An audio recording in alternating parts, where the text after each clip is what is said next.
Alléluia. Père, allez, levons nos mains vers la présence de Dieu ce matin. Alléluia. Alléluia. Merci Seigneur. Merci pour ta présence ce matin. Seigneur, l'onction qui guérit, Seigneur, l'onction de guérison est là ce matin. Alléluia. Merci Seigneur. Seigneur, nous attendons à toi, Seigneur. Alléluia. Seigneur, pour, alléluia, cette guérison qui vient de l'onction, Seigneur, qui brise le joug de la maladie, Seigneur, qui vient par la foi, Seigneur.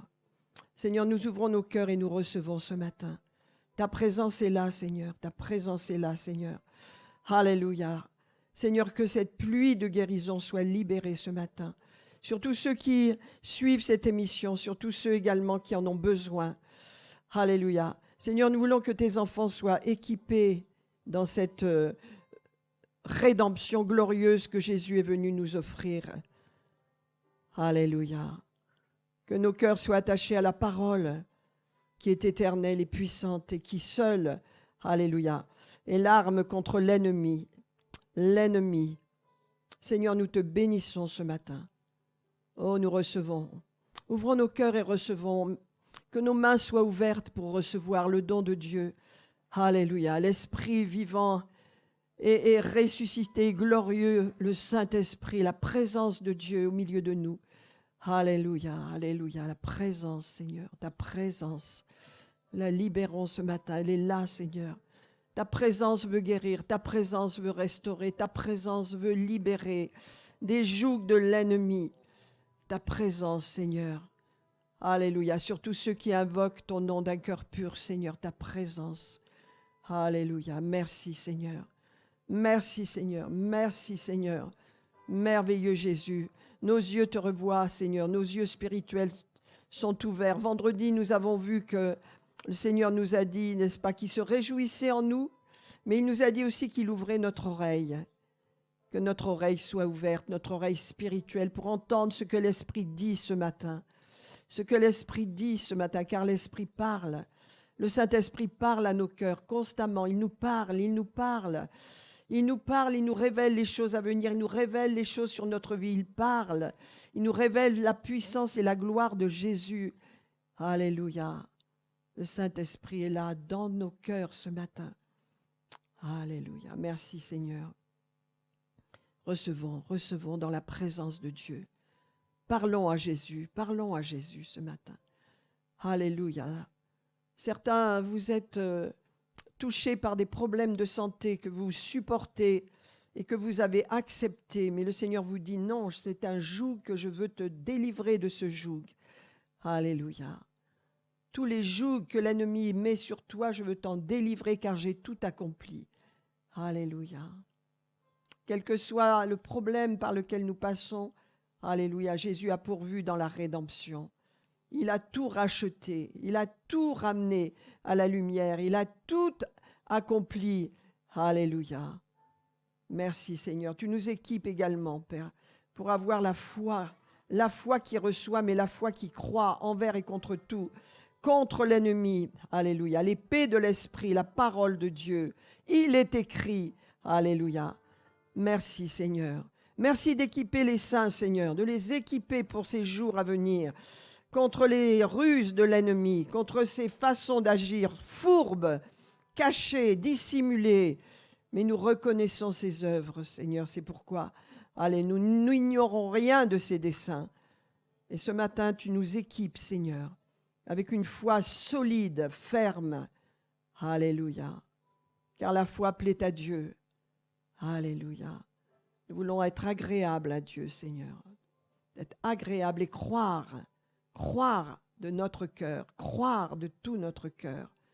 Toute l'œuvre de rédemption que tu as accomplie, alléluia, elle est accomplie.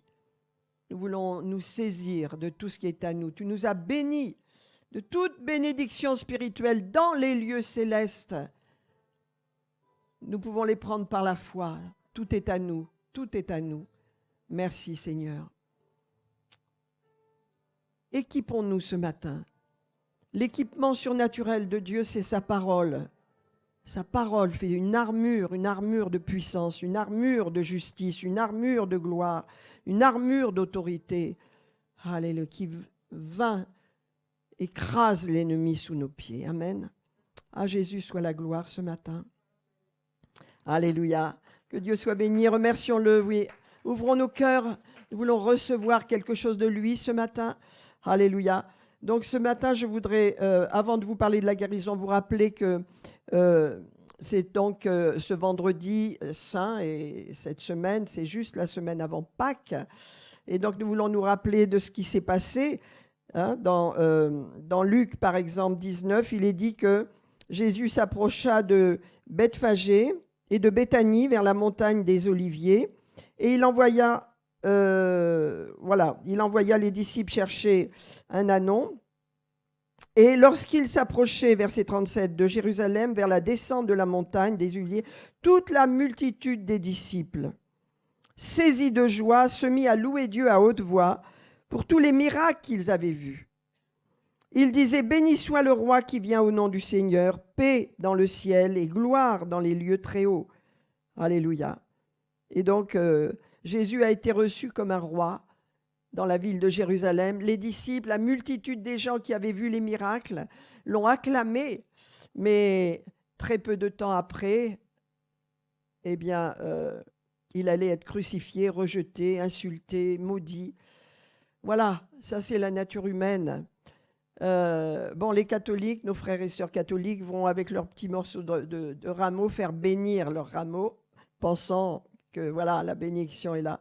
Non, la bénédiction vient au travers de la parole de Dieu, de notre foi. Bien sûr, chacun, je respecte les traditions de chacun, mais la foi ne peut pas remplacer ces choses-là. Moi, je me rappelle de ma maman qui allait faire bénir son rameau de temps en temps, pas toujours, les années passées, des fois elle le faisait, et donc elle le mettait à un certain endroit, et donc voilà, et puis il n'y pensait plus, il n'y avait plus de prière, il n'y avait plus rien. C'était un acte religieux. Alors, il y a des gens peut-être qui investissent leur foi là-dedans. Que notre foi soit tournée vers la parole de Dieu, parce que Jésus nous parle au travers de cette entrée dans Jérusalem, à quel point la nature humaine est changeante et à quel point nos circonstances peuvent changer. À quel point nos circonstances peuvent changer. Aujourd'hui acclamé comme roi, demain rejeté comme le pire des scélérats et mis au rang des malfaiteurs. Les choses peuvent changer dans votre vie, dans notre vie. Une seule chose ne changera pas, notre foi dans la parole de Dieu. Notre foi dans la parole de Dieu qui renversera les plans de l'ennemi et qui nous permettra de dire « Il est écrit, il est écrit, il est écrit ». Amen. Alléluia. Alors ce matin, je vais partager quelques points et ensuite nous allons prier les uns pour les autres. Dans Matthieu chapitre 4, on va prendre quelques passages.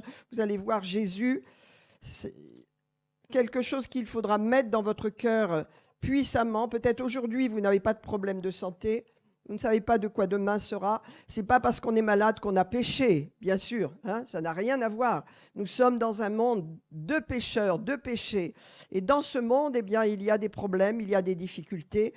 Et quelquefois, nous pouvons être touchés par ces choses. Nous pouvons avoir des problèmes de santé. Nous pouvons avoir traversé des périodes délicates, difficiles.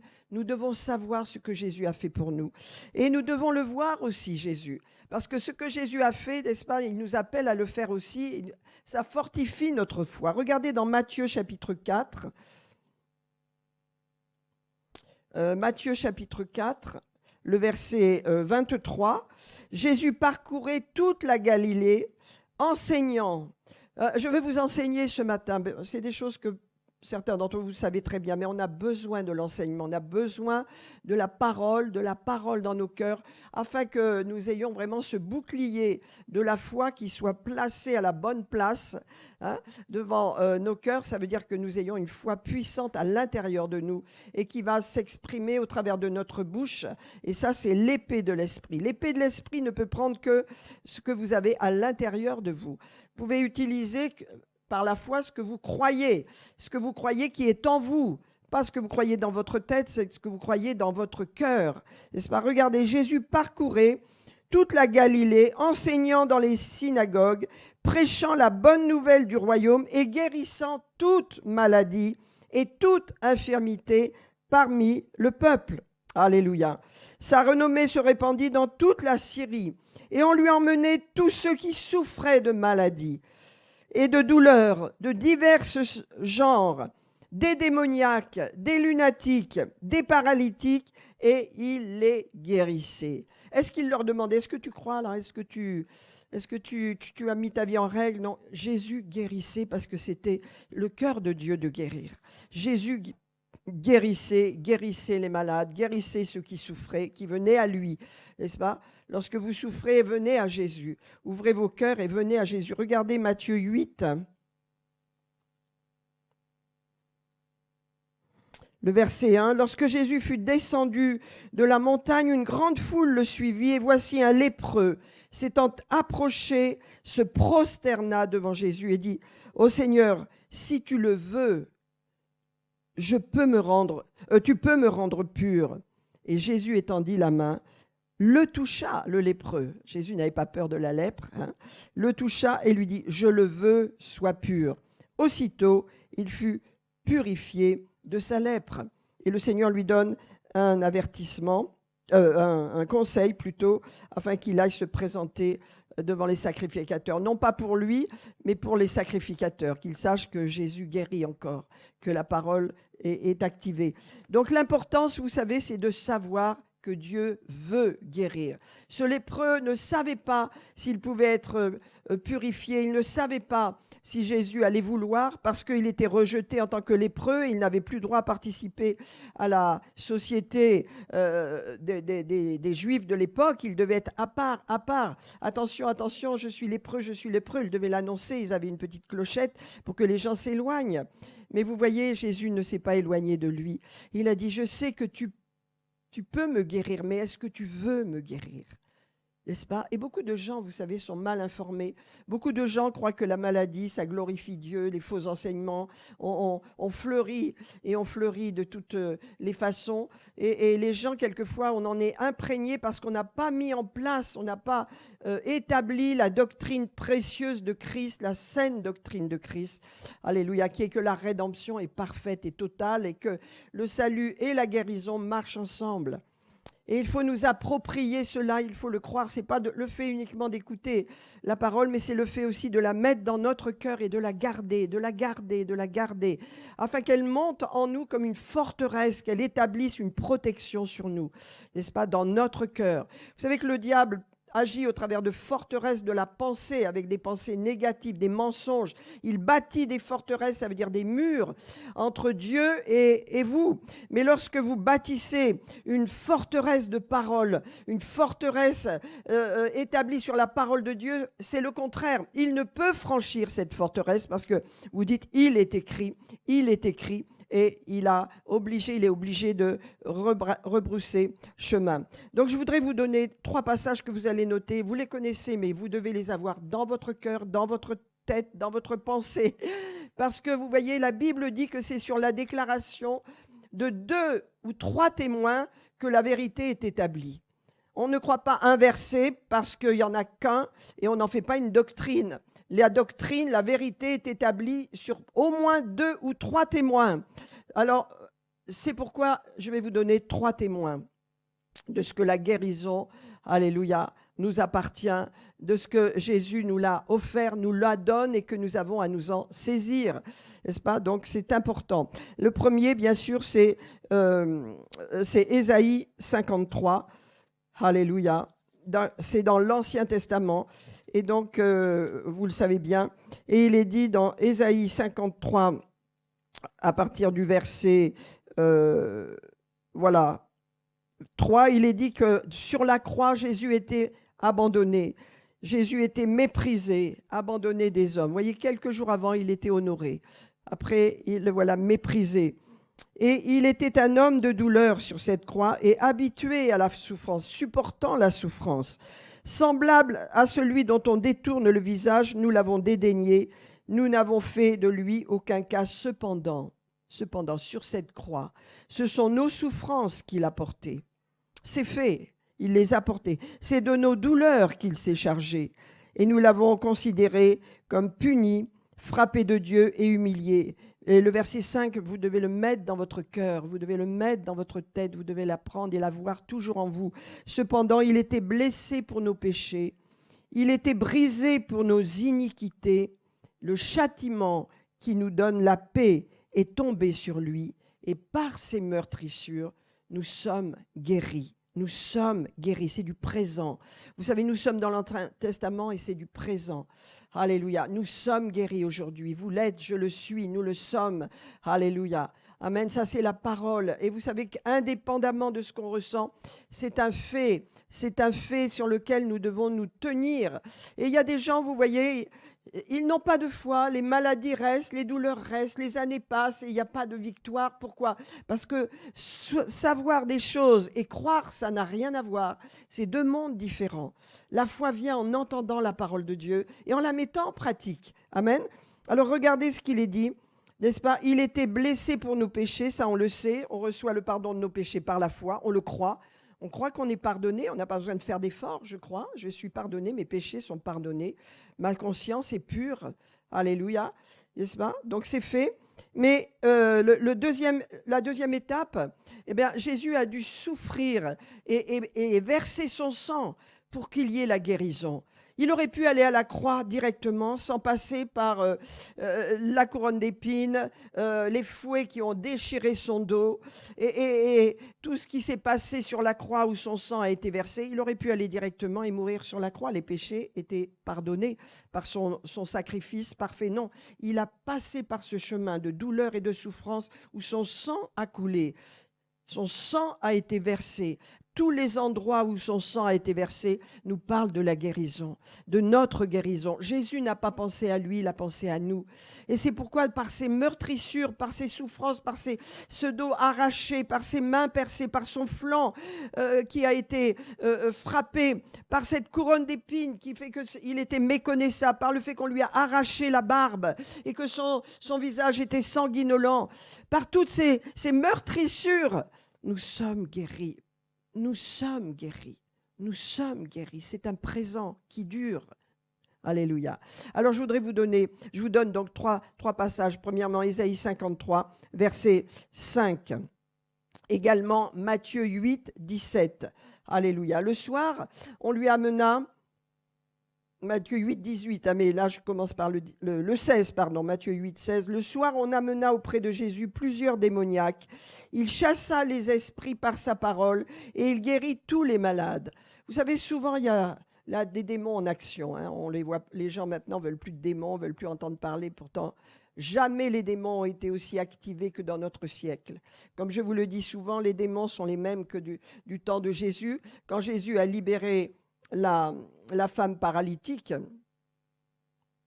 que Satan tenait liée, ce démon de paralysie est parti. Il est parti toucher quelqu'un d'autre. Il est toujours là. Il est sur la terre depuis 2000 ans et plus encore. Il est là. Voilà, les démons sont toujours là. Le problème, c'est qu'avec le péché qui existe dans le monde, avec le cœur des gens qui est tordu, qui est ténébreux, les démons sont activés par les actions, par les paroles, par les actes, par tout ce qui se passe de mal dans ce monde, eh bien, cela attire les démons. Et la Bible nous dit que nous, chrétiens, nous devons nous protéger. Nous ne devons pas donner d'accès au diable. Ça veut dire qu'on peut ouvrir des portes avec nos paroles, avec nos manques de pardon, nos mauvais cœurs. On peut ouvrir des portes aux ténèbres. Et vous savez, les ténèbres, ils sont trop contents qu'on leur ouvre une porte. Et ensuite, eh bien, il faut libérer les gens. Donc il y a un monde de ténèbres, il y a un monde, le monde de Dieu. Et les hommes, quand ils n'ont pas Dieu, ils sont dans les ténèbres.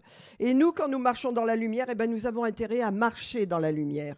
Amen. Avec l'amour de Dieu. Et le sang de Jésus nous purifie de tout péché. Il n'y a plus d'accès.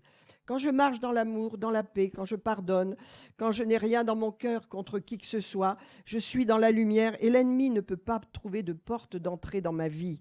Lorsque je me repens, je demande pardon à Dieu si je fais une erreur, on en fait tous, mais l'attitude de mon cœur, c'est de me repentir, de demander pardon. Le sang de Jésus me lave et me purifie de tout péché. Je marche dans la lumière et l'ennemi n'a aucun accès dans ma vie. N'a pas d'accès. Amen. Alors, je vous donne trois passages importants parce que sur la déclaration de 2 ou 3 témoins, une vérité, une doctrine peut être établie. Donc, Ésaïe 53, 5. Matthieu 8, 17. Il chassa les esprits par sa parole et ensuite il guérit tous les malades afin que s'accomplisse ce qui avait été annoncé par Ésaïe le prophète, donc Ésaïe 53. Il a pris nos infirmités, il a pris nos douleurs et il s'est chargé de nos maladies. C'est tout au passé, c'est fait. Que ça vienne dans nos cœurs, mes amis, parce que la foi vient de ce qu'on entend. Et pour être guéri, pour être libéré dans la guérison, malgré les douleurs, malgré les souffrances, il nous faut libérer notre foi dans la parole de Dieu. Amen. Alléluia. Donc c'est fait, il a pris nos infirmités, il a pris nos douleurs, il s'est chargé de nos maladies. 1 Pierre 2, 24, ça vous fait 3 passages. Marquez-les, parlez-les, confessez-les, mettez-les dans votre cœur. Que cela soit en vous, parce que quand l'ennemi viendra, s'il vient avec quoi que ce soit comme problème, eh bien, il va trouver une barrière, il va trouver on peut dire une muraille, il va trouver une forteresse de foi en vous. Amen. Et il sera chassé. L'ennemi attaque. Qui n'a pas été malade, qui n'a pas été à l'hôpital, qui n'a pas passé par des épreuves physiques, mais à l'intérieur de nous, quand il y a cette muraille, quand il y a cette forteresse de foi qui dit « Ah, c'est rien, parce que Dieu m'a déjà guéri, donc je considère que cette maladie est vaincue », eh bien, c'est une forteresse puissante qui brise vraiment la puissance de Satan sur nos vies. Amen. Alléluia. Et nous traversons cette épreuve.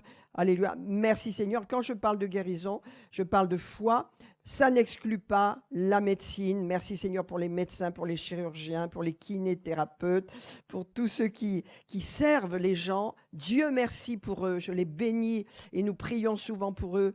Ils sont une telle bénédiction. Ils sauvent tellement de vies. Mais nous, chrétiens, ça ne nous empêche pas d'avoir de bons médecins, mais de croire, premièrement, de croire. Amen. Ça me rappelle Kenneth Hagin qui raconte qu'il était jeune marié et ils étaient à un petit déjeuner avec sa belle-mère, ses beaux-parents, et ils avaient un moment de prière ensemble. Et sa belle-mère avait déjà fait la valise pour aller à l'hôpital parce qu'elle avait un double goitre et elle devait être opérée. Et c'était très délicat.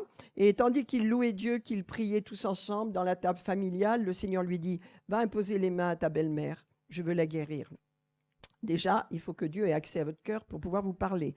Dieu vous parle. Dieu vous parle. Il faut l'écouter. Est-ce que votre oreille est ouverte? Dieu vous parle comme il a parlé à Kenneth Hagin. Si votre cœur est en Dieu, si vous avez cette communion avec Dieu, il vous parle. Et donc, il n'avait jamais prié pour les malades, n'est-ce pas? Alors, il ne voulait pas, il n'osait pas, parce qu'ils étaient méthodistes dans la famille. Hein. C'était la famille de Kenneth Hagin, c'était des méthodistes. Donc, c'était des gens qui croyaient, mais qui croyaient dans la parole, qui étaient nés de nouveau, mais qui ne manifestaient pas les dons, ni rien du tout. Alors, il n'osait pas. Et 3 fois, le Seigneur lui a dit, va imposer les mains à ta belle-mère. Je veux la guérir. Alors, sa belle-mère n'avait aucune foi, parce qu'elle avait sa valise prête pour aller à l'hôpital. Vous voyez? Et quelquefois, on dit, oh, on veut que les gens, on prie pour eux, on veut qu'ils aient la foi. Mais non, Dieu n'a pas besoin de leur foi, il a besoin de la nôtre. Nous qui prions pour les gens. C'est notre foi qui doit être libérée. Et donc, sa belle-mère n'avait aucune foi.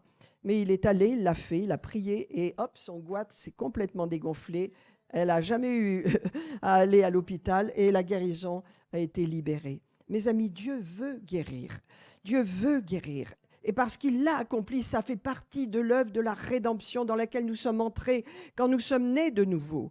Nous avons droit à être guéris. Et nous devons comprendre que l'ennemi jette sur nous des maladies.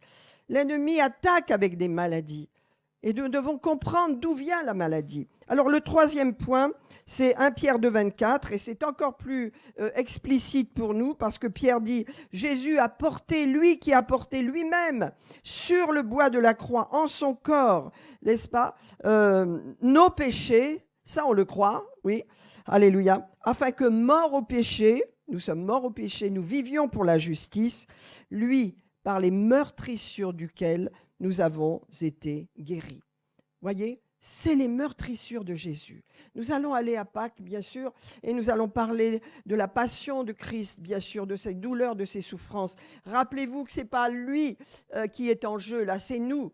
Il faisait tout cela pour nous. Non pas pour qu'on aille avec lui, qu'on souffre avec lui, non, pour qu'on prenne ce qu'il nous a donné, pour qu'on se saisisse de ce qu'il nous a donné, qu'on prenne la guérison, qu'on prenne la rédemption entièrement, être racheté, alléluia. C'est que tous nos besoins, alléluia, ont été pourvus par l'œuvre sacrificielle de Jésus-Christ. tout a été pourvu. Et dans la résurrection, il nous rappelle une victoire totale sur tout ce qui nous agresse, sur tout ce qui nous fait souffrir. Jésus était parfaitement Dieu, parfaitement homme. Mais le fait qu'il ait été un homme fait qu'il a compris et il sait par quoi nous passons. Il connaît nos douleurs, nos faiblesses, nos problèmes. Il nous aime, ne nous juge pas. Il est passé par le chemin de s'être incarné en tant qu'homme pour nous comprendre, pour dire je sais par où tu vas, mais moi je vais avoir la victoire et tu vas pouvoir te saisir par la foi de ma victoire. Amen. Alors je vous répète ces 3 points. Matthieu 8, 17, Ésaïe 53, 5 et 1 Pierre 2, 24. Ces 3 références, il faut les avoir dans votre cœur. Elles vont établir une forteresse de foi. Alléluia. Parce que sur la déclaration de 2 ou 3 témoins, la vérité est établie. La vérité que Jésus guérit, c'est établie. Amen. Alors, je vais vous donner quelques points. Combien j'en ai? 3. 3 grands points. Alléluia. En ce qui concerne la guérison. Premièrement, si vous voulez vous positionner. Vous savez, beaucoup d'églises ne croient pas dans la guérison. Beaucoup d'églises disent oui, mais le Seigneur guérit que s'il veut. Hein. Il ne guérit pas toujours. Donc c'est lui, hein, comme si c'était lui qui est en jeu. Donc quand on étudie l'œuvre de Jésus, il a tout accompli, la guérison est accomplie. Après, le problème, c'est pas lui. C'est notre foi, c'est ce qui a été semé. Or, l'ennemi est contre vraiment ce message parce qu'il aime laisser les gens dans l'esclavage et nous allons le voir. Le premier point que nous avons à établir dans notre cœur pour vraiment croire dans la guérison divine, c'est que la guérison qui vient de Jésus, cette guérison est la volonté de Dieu. Alléluia. C'est son plan de rédemption, c'est sa volonté que nous soyons guéris. Amen. Alors, c'est important de savoir quelle est la volonté de Dieu. Tout à l'heure, on a lu ce passage de ce lépreux. J'aimerais que tu me purifies, mais est-ce que tu veux me purifier? Est-ce que tu veux? Je sais que tu peux. Vous savez, c'est ça, l'ennemi agit dans beaucoup d'églises, dans beaucoup de doctrines. Il y a, non, l'ennemi, Dieu guérit que de temps en temps et pas toujours. C'est comme il veut. Mais non, sa volonté, c'est que tu sois guéri. Et vous devez bien avoir une doctrine saine, sûre, de façon à croire sur ce que Jésus a dit. Alléluia. Il est dit dans 2 Pierre 3, 9, il est dit « Le Seigneur ne tarde pas dans l'accomplissement de la promesse, comme quelques-uns le croient, mais il use de patience, voulant qu'aucun périsse, mais tous parviennent à la repentance. » Alors, qu'est-ce que ça veut dire? Ça veut dire que Jésus a accompli un salut pour tous les hommes de la planète, dans tous les siècles. Alléluia, depuis 2000 ans et plus, bien sûr. Donc, ça veut dire que nous, on croit dans le pardon de nos péchés. On le reçoit. On a reçu la nouvelle naissance. C'est la volonté de Jésus, vous le savez, c'est la volonté. Jésus, l'apôtre Pierre dit Dieu, Seigneur, le Seigneur Jésus, donc, a voulu que tous soient sauvés. Donc, regardez ce qu'il dit. Le Seigneur use de patience envers nous, voulant qu'aucun périsse. Périr, ça veut dire aller en enfer, hein, ça veut dire périr loin de Dieu. Aucun périsse, mais que tous parviennent à la repentance pour être sauvés. Dieu veut que tous les hommes soient sauvés. Est-ce que tous les hommes sont sauvés? Non, parce que ça, c'est notre libre arbitre. Mais lorsqu'on a cru, vous et moi, eh bien, on a reçu le pardon de nos péchés et la nouvelle naissance, nous avons été sauvés. Alléluia. Donc ça, c'est la volonté de Dieu. On le sait, c'est la volonté de Dieu de nous sauver. Est-ce qu'on sait que la guérison, c'est la volonté de Dieu? Alléluia. Est-ce qu'on le sait? Regardez, dans Marc 16, 16, il est dit « Celui qui croira et qui sera baptisé sera sauvé, mais celui qui ne croira pas sera condamné. » Quel est le verbe important là? C'est croire. Croire. Je crois dans mon salut. Je sais que je suis sauvé. Je crois. Maintenant, est-ce que j'ai la même foi pour croire que je suis guéri? Pour croire que la maladie n'aura pas d'accroche sur moi, même si je passe par la maladie? Est-ce que je crois de tout mon cœur? Parce que c'est ça qui est la clé. Crois, mon ami. Crois avec ton cœur. Crois la parole. Comment tu vas croire? La foi vient en entendant la parole de Dieu. Mets la parole de Dieu dans ta bouche, dans ton cœur. Comme dans Josué, vous savez, verset 8, que cette parole ne s'éloigne pas de ta bouche. Ces 3 passages de l'Écriture nous parlent que c'est accompli. Le Seigneur a porté nos maladies. C'est fait. Nous avons été guéris. Alléluia. C'est accompli. Donc, je dois savoir le premier point, la première base sur laquelle je peux m'appuyer, c'est la volonté de Dieu de me guérir. Alléluia. Amen. Gloire à Dieu. Ça, c'est important. Tout comme c'est la volonté de Dieu de sauver les gens, c'est la volonté de Dieu de les guérir. Alléluia. Je dois le savoir parce que je porte la guérison également. Non seulement pour moi-même, mais pour les autres. Alors, si je ne sais pas quelle est la volonté de Dieu, comment je vais libérer la guérison? Amen. La guérison, c'est ce dont les gens ont le plus besoin. Allez dans les hôpitaux, c'est plein de douleurs, plein de souffrances. Aujourd'hui, l'ennemi afflige les gens. Je vais vous dire une deuxième chose que nous devons établir dans notre vie pour croire pleinement dans la guérison. Premièrement, que la guérison, c'est la volonté de Dieu, c'est le plan de rédemption pour lequel Jésus est mort et ressuscité. On ne peut pas le mettre de côté. Cette guérison, ces douleurs, ces infirmités ont été portées par Jésus pour qu'on en soit libre. Amen. Le deuxième point, alléluia, c'est que la maladie ne vient pas de Dieu. Jamais la maladie vous apprendra quelque chose. La maladie vient tout droit des ténèbres de Satan lui-même. Et c'est pourquoi la maladie afflige. C'est pourquoi les gens dans une famille sont totalement affligés. Il n'y a plus de joie parce qu'il y a la maman qui est malade ou le petit qui est malade. Et la maladie, c'est un ennemi puissant qui vient pour contrer la victoire de Christ et qui vient pour abattre les gens, qui vient pour les tuer, pour les détruire, n'est-ce pas? Jésus a dit dans Jean 10, 10, le voleur ne vient que pour voler, égorger et détruire. Nous devons haïr la maladie et haïr celui qui est derrière la maladie, qui n'est autre que Satan lui-même et ses démons. Et c'est pourquoi nous ne devons pas faire de compromis avec ce que nous croyons. Nous devons croire dans la guérison. Regardez ce qu'il est dit dans Acte 10, verset 38, n'est-ce pas? C'est l'apôtre Pierre qui parle. Il a été invité à prêcher chez, comment il s'appelle, à Césarée. Donc, et regardez ce qu'il commence à prêcher. Il dit, vous savez comment Dieu a oint du Saint-Esprit et de force. N'oublions pas la force qui vient de Dieu. Jésus de Nazareth, qui allait de lieu en lieu, faisant le bien et guérissant tous ceux qui étaient sous l'empire du diable. Amen. Car Dieu était avec lui. Si Dieu est avec vous, comment est-ce que vous voulez croire que vous allez être malade? Si Dieu est avec vous, comment est-ce que vous pouvez croire que vous avez des douleurs, des cancers, des maladies, des paralysies? Toutes ces choses, ça vient de l'ennemi. Alors, il y a des maladies, bien sûr, qu'on peut voir autrement, mais en tous les cas, toute douleur, toute souffrance vient de l'ennemi. Nous devons nous lever contre. Alléluia. Amen. Nous devons abattre ces forteresses de maladies. Alléluia. Je répète que Jésus allait de lieu en lieu, guérissant tous ceux qui étaient sous l'empire du diable. Alléluia, car Dieu était avec lui. Amen. Lorsque vous êtes dans la souffrance, est-ce que vous êtes rapide à prier, à lire votre Bible, à témoigner? Non, vous êtes écrasé. La douleur, la souffrance vous paralyse. Vous avez même du mal à prier, à lire votre Bible parce que vous souffrez. Qui est l'auteur de la douleur, de la souffrance? L'ennemi. Jésus a porté nos maladies. Il nous faut de la foi. Il nous faut croire de tout notre cœur. Il nous faut libérer notre foi dans la parole, pas dans ce que je ressens. Ah, j'ai mal, donc je suis malade. Non, mon ami. Tu prends la parole et tu la mets en face de ta maladie, en face de tes douleurs. Ça n'exclut pas que tu te soignes, ça n'exclut pas que tu prends tes médicaments. Attention, hein, on n'est pas des fous là, on respecte le médical, on en a besoin, c'est une grande victoire. La science a été merveilleuse. Mais vous voyez, plus il y a de découvertes de science, plus les gens sont malades, les hôpitaux sont pleins, les douleurs sont pleins, les problèmes sont partout. Alléluia. Pourquoi? Parce que l'ennemi est activé, beaucoup activé. Les gens, l'esprit de maladie est un démon qui vient sur les gens, sur les familles, sur les pays, sur les villes, sur les quartiers. C'est un démon de maladie qui paralyse, qui rend malade. Et la sorcellerie est à la base de tout cela. La sorcellerie attise et active tous ces démons.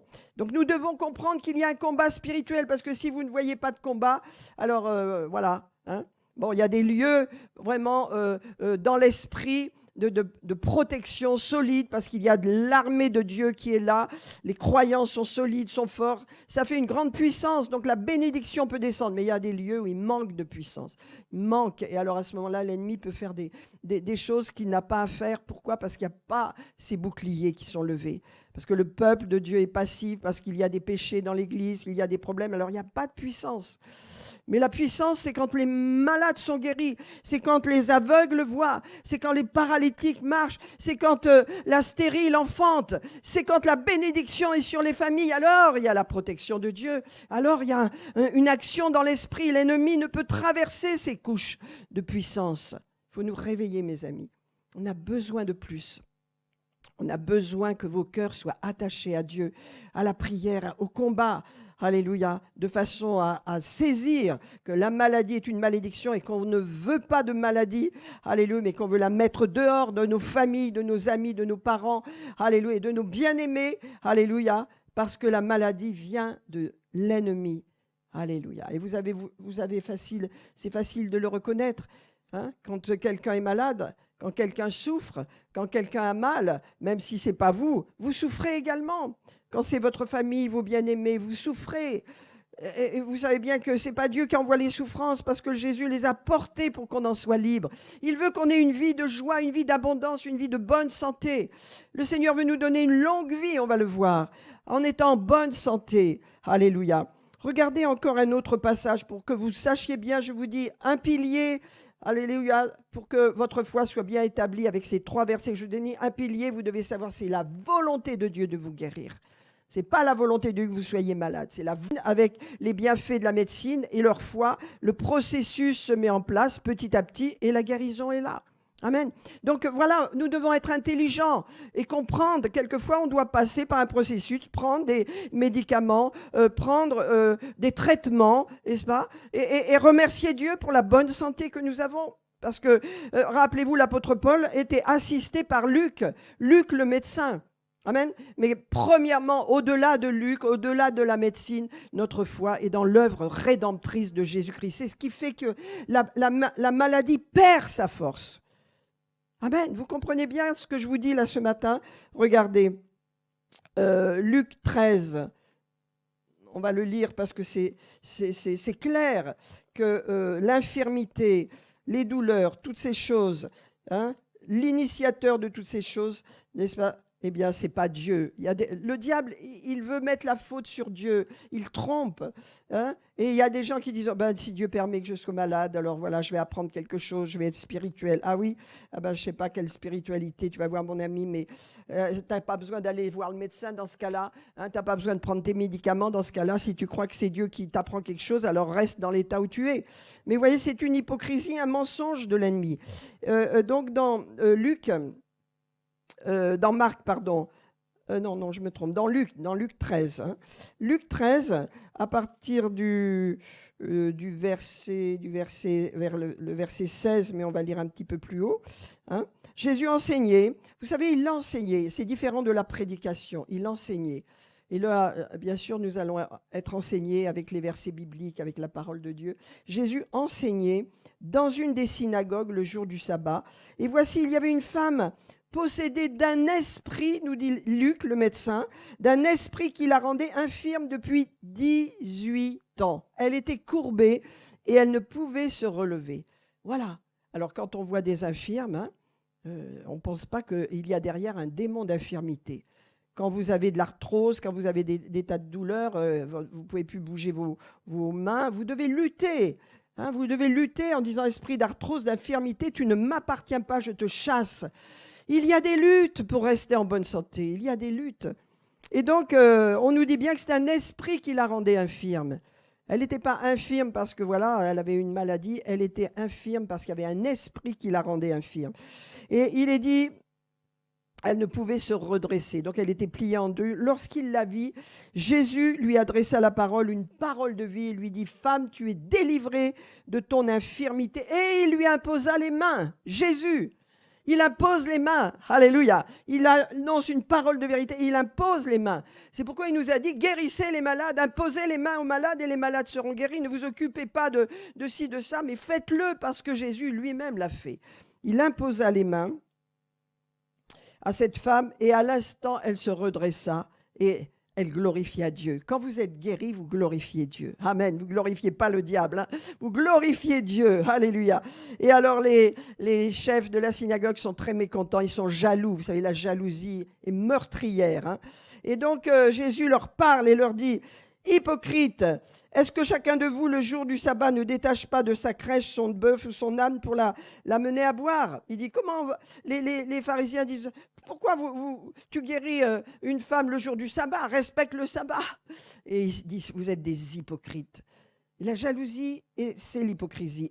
Et cette femme, il dit, et cette femme qui est une fille d'Abraham, ça veut dire qui est dans l'alliance, et nous sommes dans l'alliance. Amen. Que Satan tenait lié depuis 18 ans. Qui est-ce qui tient lié les gens? Des siècles, des années, pardon, des années, des semaines. Satan lui-même. Nous devons avoir autorité, libérer notre autorité par la parole de Dieu, en déclarant Satan, il est écrit que dans les meurtrissures de Jésus, je suis guéri. Alors maladie, douleur, je te chasse au nom de Jésus. Alléluia. Et donc, Jésus dit que Satan tenait lié depuis 18 ans, ne fallait-il pas la délivrer de cette chaîne? Les douleurs, les infirmités, ce sont des chaînes qu'on porte, que l'ennemi met sur nous pour nous paralyser, nous ralentir, nous attrister. C'est des chaînes, mes amis. On porte des chaînes quand on vit dans la douleur et qu'on accepte les douleurs. Oh, le médecin a dit cela. Bien sûr que c'est juste, c'est un diagnostic d'un scientifique. Bien sûr, mais je ne le reçois pas. Je fais ce qu'il faut, j'ai des médicaments, d'accord, mais je crois, alléluia. Je crois dans les meurtrissures de Jésus. Cette maladie ne va pas m'entraîner, ne va pas me paralyser, ne va pas m'arrêter. Je la domine, j'ai autorité sur elle au nom de Jésus. Amen. Donc voilà, deuxième point, nous devons bien établir cela, que c'est Satan lui-même qui envoie la maladie, ce n'est pas Dieu. Alléluia. La maladie, donc, c'est une chaîne sur nous. C'est quelque chose qui nous enchaîne. Le troisième point, c'est que vous devez savoir que le Dieu de la Bible, le Dieu que nous aimons, le Dieu qui s'est révélé au travers de Jésus-Christ, le Dieu de l'Ancien Testament comme du Nouveau Testament, c'est le Dieu de la guérison. Dieu guérit dans l'Ancien Testament. Alléluia. Ça n'est pas une découverte. Les Hébreux qui connaissaient la parole savaient que Dieu guérissait. Il est le Dieu qui guérit. Regardez dans Exode 15, il est dit, si tu écoutes attentivement ma voix, Exode 15, 26, dit l'Éternel ton Dieu, et si tu fais ce qui est droit, vous savez, quand on est tordu, eh bien, automatiquement, la maladie s'invite parce que l'ennemi vient. Ce n'est pas Dieu, c'est l'ennemi. Mais si tu fais ce qui est droit à mes yeux, et si tu prêtes l'oreille à mes commandements, je ne te frapperai d'aucune des maladies dont j'ai frappé les Égyptiens, car je suis l'Éternel qui te guérit. Ça, c'est l'Ancien Testament. Le Dieu de l'Ancien Testament, c'est le même, n'est-ce pas? La tradition, le cœur de Dieu, c'est de guérir ses enfants. Et qu'il n'ouvre pas des portes à l'ennemi, qu'il n'ouvre pas des portes à Satan, qu'il n'entre pas dans les péchés des païens. Vous savez que dans l'Ancien Testament, chaque fois que le peuple de Dieu s'éloignait des commandements de Dieu, ils partaient dans les Baals. Et les Baals, ils offraient leurs enfants en sacrifice à Baal dans le feu. Ils les jetaient dans le feu. Pour Dieu, c'était une abomination. Donc, ils étaient rejetés par Dieu. Il faut comprendre, quand vous lisez l'Ancien Testament, ce que c'était que rejeter Dieu, s'éloigner de Dieu. C'est aller vers les Baals, vers les faux dieux. N'est-ce pas? Exode 23, 25, vous servirez l'Éternel, votre Dieu. Et il bénira votre pain et votre eau, ce que vous mangerez. Vous savez, aujourd'hui, il y a tellement de pesticides, de choses mauvaises. Vous bénissez votre pain et votre eau, vous bénissez ce que vous buvez, vous bénissez ce que vous mangez. Avant de prendre notre repas avec Bernard, tout le temps, on l'a fait depuis toujours. On sait qu'il y a tellement des mauvaises choses dans les aliments, mais vous les bénissez. Amen. Et chaque fois que je dis à mon mari, attention, ça c'est pas très bon, il y a si, je bénis. C'est bon, c'est purifié. Alléluia. Ok. Alors il dit, le Seigneur, il bénira votre pain et vos eaux, et j'éloignerai la maladie du milieu de vous. Alléluia. J'éloignerai la maladie du milieu de vous, Seigneur, au nom de Jésus. Je remplirai le nombre de tes jours. Il n'y aura pas de femme qui avorte, ni de femme stérile. Je remplirai le nombre de tes jours. Amen. Alléluia. Merci Seigneur. Donc nous sommes sous une meilleure alliance. Il est dit dans Hébreux 8. Maintenant, alléluia, Jésus a obtenu un ministère d'autant supérieur qu'il est médiateur d'une alliance plus excellente qui a été établie sur de meilleures promesses. Donc, mes amis, nous avons une meilleure alliance. Nous avons la victoire sur la maladie. Alléluia. Alléluia. Amen, amen. Bon, j'ai beaucoup de choses à partager encore, mais je ne sais pas si je vais avoir le temps, parce que je veux qu'on prie les uns pour les autres. Je veux qu'on menace l'esprit de maladie, qu'on libère l'onction. Vous savez, l'onction, ce n'est pas les dons. Il y a les dons spirituels, j'en parlerai bien. L'onction, ça vient de notre relation avec Dieu. C'est une présence qui vient si vous avez une relation avec Dieu. Alléluia. Et je veux que l'onction de guérison coule ce matin sur chacun de vous. Je veux la libérer, alléluia, parce que je sais que je l'ai et je la libère au nom de Jésus, afin que vous la receviez, alléluia, et que vous la portiez également, Seigneur, cette guérison, parce que Jésus a dit, guérissez les malades, alléluia, amen. Alors il y a différents moyens, bien sûr. Vous savez, le Seigneur veut tellement qu'on soit guéri.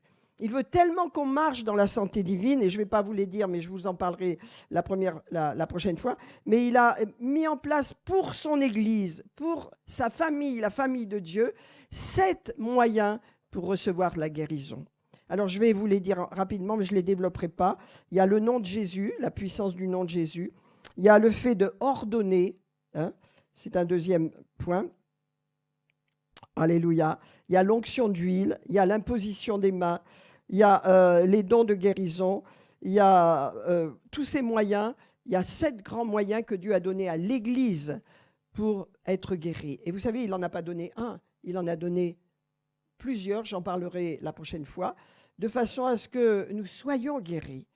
Dieu veut qu'on soit guéri. Vous comprenez ? Vous prendrez ce livre-là à la fin, je vous l'invite de le prendre et de l'étudier bien. Les 7 choses qu'il vous faut savoir sur la guérison divine. Dieu a donné 7 grands moyens à l'Église pour qu'elle marche dans la guérison divine. C'est pourquoi l'apôtre Jacques a dit, si quelqu'un par hasard est malade, ça veut dire que ce n'était pas la coutume. Aujourd'hui, vous dites, dans les églises, les gens sont malades. Beaucoup de gens vivent avec des douleurs, des maladies de toutes sortes, les supportent, disent c'est normal. Non, ce n'est pas normal. Si quelqu'un est malade, qu'il appelle les anciens de l'église et que les anciens prient pour lui au nom du Seigneur.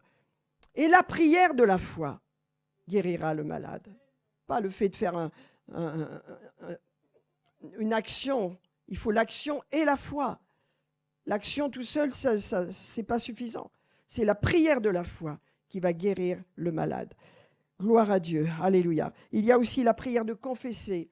Confessons nos péchés les uns aux autres et prions les uns pour les autres afin que nous soyons guéris. Il y a tant de choses que le Seigneur a mis en place pour notre guérison. Alléluia.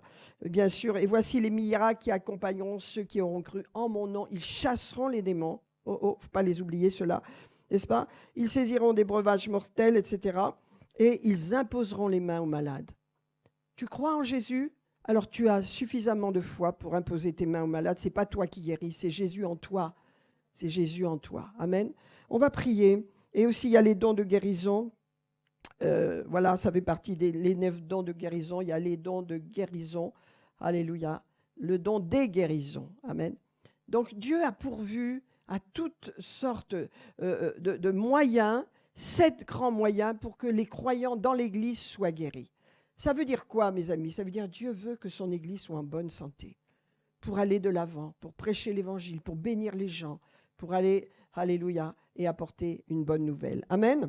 Alors on va prier et tout à l'heure, enfin, on va prier maintenant, on va vraiment remercier Dieu pour sa présence.